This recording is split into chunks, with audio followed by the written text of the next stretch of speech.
just puts it on. Victor Wembanyama. Ooh, the caffeine is kicking in today. I am buzzed right now on caffeine, not alcohol, because that would be if you were an idiot. But Victor Wembanyama defeating the Pistons, 17 rebounds, 20 points. It is scaring the life out of me of what the Spurs are gonna be and can be this season. Like they're looking like the Spurs of old with Timmy D, Boris Diaw, Tony Parker, Manu, like the fundamental Spurs. But he's bringing a new element of like super awesomeness fun. Because I'm not gonna lie to you, I know most NBA analytical guys would be like, that Spurs basketball with Tim Duncan and all them was so fun to watch. It was just so clean and pure basketball passing. I would rather have shoved a knife through my eye.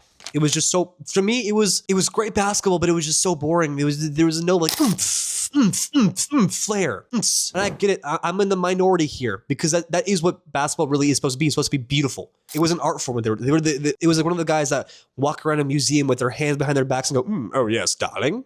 Oh yes, darling. That was Spurs basketball. It was a beautiful portrait, a beautiful museum. Oh yes, that Van Gogh painting is quite delicious. Look at Tim Duncan and Manu Ginobili and Tony Parker. But Victor Wembanyama is bringing that beautiful Spurs basketball with a twist of like psychopath energy of just these dunks, even as a 7-footer, are exciting. He just goes, yeah, and beating the bad boy Pistons, the new bad boys, was sick. And they're saying, oh, this could be a potential finals matchup here. You never know. It could be them too. And you know what? Never, ever in my life would I've ever thought that a Pistons Spurs NBA Finals matchup would be exciting. But the way Cade Cunningham and the way Victor Wembanyama have transformed these franchises into fun to watch, talented, pure skill, like they'll fight you. Like Victor Wembanyama has that ability where he just wants to win at all costs. Like he does not want to make friends. And like, you know, he's a bad boy. But I mean, he really is. Like he doesn't want to be friends with these NBA stars. He wants to beat every single one of them. But moving on, the way Cade and Victor Wembanyama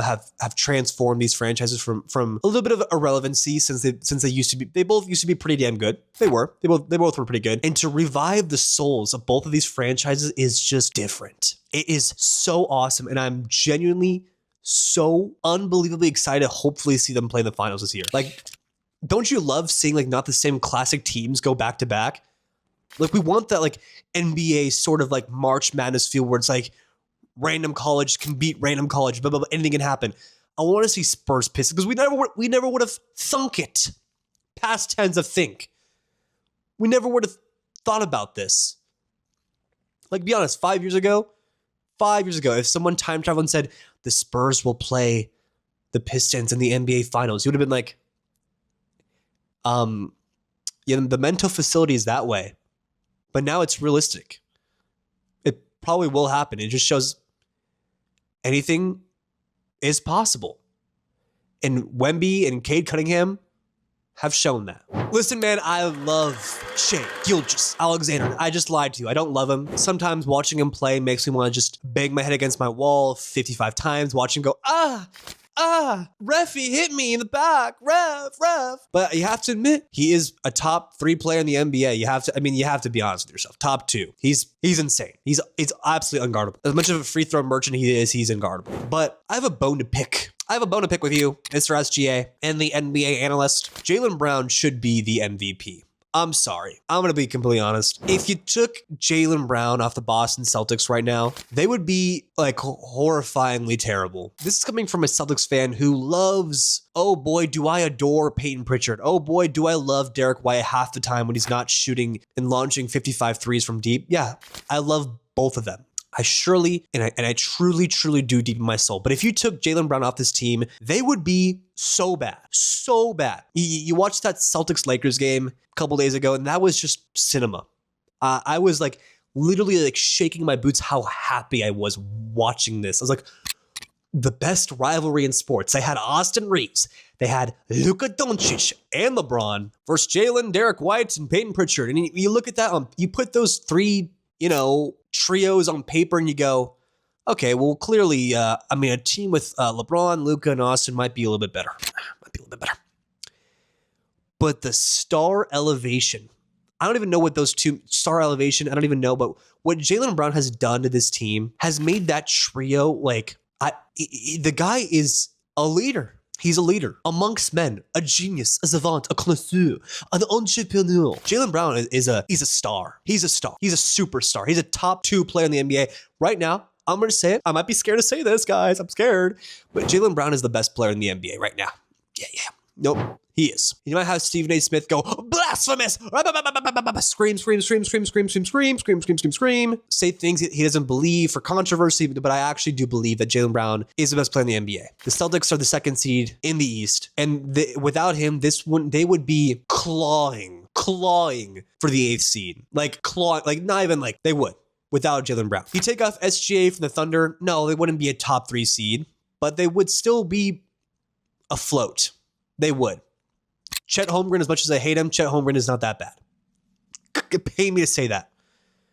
Jalen Williams, pretty good. Isaiah Hartenstein, pretty good. Now they have Jared McCain, who I think is going to be a great player one day. Isaiah Joe, Wiggins, the Thunder are going to be okay without him. Will they win a championship without him? No deep playoff run. SGA is still obviously the heart and soul. But you take those two off, the Celtics go from number 2 in the East to literally 9th, 10th. You take SGA off the Thunder, they go from 1 to I'd say 5th, 6th. I don't know. Okay, listen, maybe not. Maybe I don't care though. Screw it.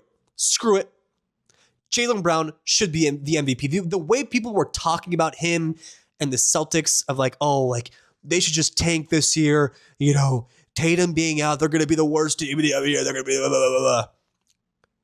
The ish they were talking about him and what they have proven, what they have shown, MVP in my book. Hallelujah, the Kings have won the game. Hallelujah. The 16-game losing streak is over against the Memphis Grizzlies. I don't even know how a 16-game losing streak is possible for an NBA team because they're all NBA players, which would make sense. They're in the NBA, so they must be NBA players. Adoy. But that means one game out of 7, 8, 10. You have to win at least 1 out of 10. At some point, one of your NBA players has to pop off and show why they're in the NBA. But for it to have taken 16 games, wildly impressive. That losing streak was impressive. And it's sad to see Russell Westbrook there. Russ, I don't know what you're doing, man. It's sad to see. You should not be on a 16 losing streak team. That Russell Westbrook should have either retired a hero or just.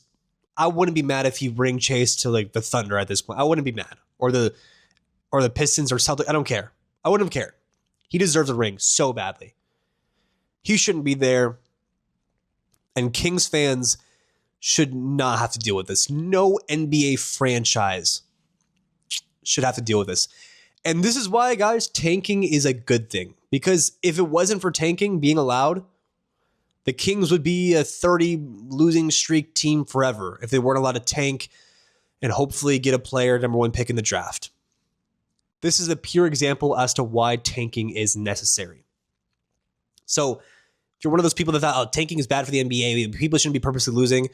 Well, if you want a lot of teams to be 16 losing streak teams, then yeah, you can reject tanking all you want, big guy.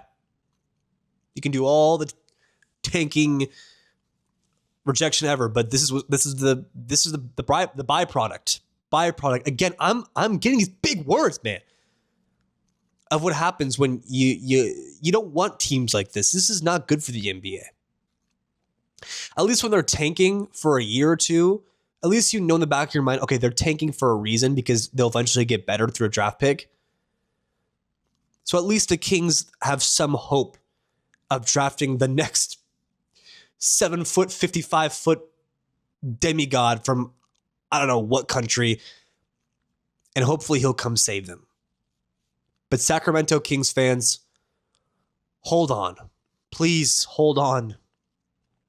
Don't let go. It It can get better, guys. You can draft a player like Tyrese Halliburton again. Just don't let him go this time. Please don't let him go. But there's hope. You can get a star player in a couple of years. Maybe this year. Maybe get the number one pick. Maybe it's coming, guys. But please don't give up hope. Just deal with it. Just deal with it this year, please. And don't let tanking go. We need tanking. Thank you so much for watching. Chosen Sports is at war versus ESPN, and we are fighting every single day to be bigger than them. So please, please subscribe and support our channel every day. It means a lot.